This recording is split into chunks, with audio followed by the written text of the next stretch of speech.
Petroleum homeopathic औषधि कॉम्पैरेटिव मेटेरिया Medica अध्याय 691 692 doctor Narayan चंद्र घोष।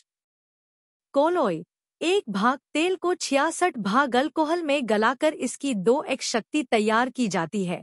जाड़े के दिनों में रोग बढ़ना, फेफड़ा या पाचनतंत्र की बीमारी बहुत दिनों तक धीरे धीरे भोगना तथा पुराना अतिसार और कई चर्म रोग इत्यादि बीमारियों में व्यवहार के लिए यह दवा प्रसिद्ध है। श्लैष्मिक झिल्ली और चर्म पर इसकी प्रधान क्रिया होती है। मानसिक लक्षण: जरासे में चिढ़ जाना, विकार या ज्वर के समय भ्रम होना कि एक और रोगी बहुत सी जगह घेरे उसकी बगल में पड़ा है। सूतिका ज्वर में प्रसूति का अपनी धुन में ऐसा कहते रहना कि उसके एक नहीं बल्कि 2 बच्चे हुए हैं और वह एक साथ 2 बच्चों को संभाल या देखरेख न कर सकेगी। कुछ रोगिणी भ्रम में ऐसा भी कहती है कि उसके 4 हाथ, 4 पैर और अन्य समस्त अंग प्रत्यंग दूने डबल हो गए हैं। इस प्रकार का देखने या समझने का मानसिक लक्षण किसी भी बीमारी में क्यों न हो, तुरंत इस दवा का प्रयोग करना चाहिए। चरित्रगत लक्षण: 1. गाड़ी, रेलगाड़ी या जहाज में चढ़ने के कारण बीमारी की उत्पत्ति, कोकू और से निक्यू। 2. बीमारी जल्द जल्द होना और जल्द ही दूर हो जाना, बेल और मैकफॉस। यह प्लाटिना और स्टैनम के विपरीत है। 3. उठते ही सिर में चक्कर आना, ब्रायो, माथे के पिछले भाग में दर्द और बहुत भारी मालूम होना। 4. गर्भावस्था में वमन इत्यादि उपसर्ग, उदरशूल, गैस्ट्रेल्जिया। 5. पेट में खाली मालूम होना, पेट खाली होते ही शूल का दर्द, मामूली चोट लगने पर भी वहां घाव हो जाना और पकना। 6.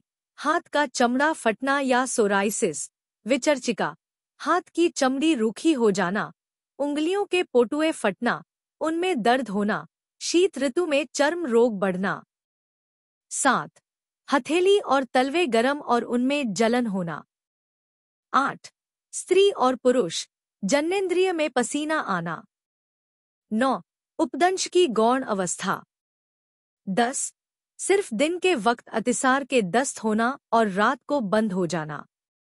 बटा चर्म रोग: पेट्रोलियम एक सोराविषनाशक दवा है। चर्म रोग में इसके लक्षण बहुत कुछ ग्रेफाइटिस के समान है। इसका एक विशेष लक्षण यह है कि शीत ऋतु में चर्म रोग के नाना प्रकार के उपसर्ग उत्पन्न होते और बढ़ते हैं और गर्मी की ऋतु आते ही वे अपने आप दूर हो जाते हैं। इसके उद्भेद मस्तक, कानों के आसपास, अंडकोश, योनि और हाथ पैर सभी स्थानों में निकल सकते हैं। पेट्रोलियम चर्म रोग एक्सेमा में पहले देह पर चकत्ते चकत्ते दाने निकलते हैं, उसके बाद वे बरे के छत्ते का रूप धारण कर लेते हैं।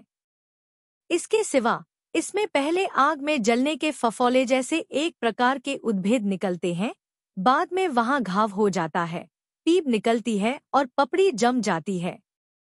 जाड़े के दिनों में हाथ पैर फटना, उस फटे स्थान से रस निकलना, खुजली और जलन होना। हिपर के समान मामूली खरोंट या घाव से रस या रक्तपीप निकलना आदि लक्षण भी पेट्रोलियम में हैं। एक प्रकार का एक्जिमा जिसमें मोटी पपड़ी जमती है, खुजलाने से खून निकलता है।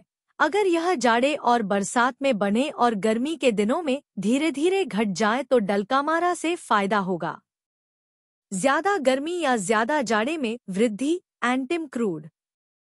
गर्मी में वृद्धि, कैलीबाइक्रोम। वसंत काल में वृद्धि, नैट्रम सल्फ। एक्जिमा सूजाक या उपदंशविष के दोष से लिंग और अंडकोश में रस भरे दाने निकलना और उनमें बहुत खुजली होना। कान के भीतर एक्जिमा होना और उससे जो पीप या रस निकले उसमें बहुत बदबू रहना। कान में मैल जमना, कान के भीतर गर्जने की सी आवाज होना। कान के पीछे एक्जिमा होना और उससे हमेशा ही रस निकलना। कभी कभी सूखा एक्जिमा भी होता है, उस पर पपड़ी जमना और फटना। सोराइसिस, विच्चिका, हाथ या हथेली में और उसके उल्टी तरफ एक्जिमा होना, पोटुए फटना, घाव हो जाना और उनसे रस निकलना, ग्रेफाइटिस देखिए। दाद, जांग की गिल्टियों की जगह पर दाद हो जाए तो पेट्रोलियम 30 शक्ति के सेवन से और उसका लिनेमेंट तैयार करके लगाने से जल्दी फायदा होता है। केशों में दाद और सारे शरीर में दाद हो तो टेलरियम। Subscribe please.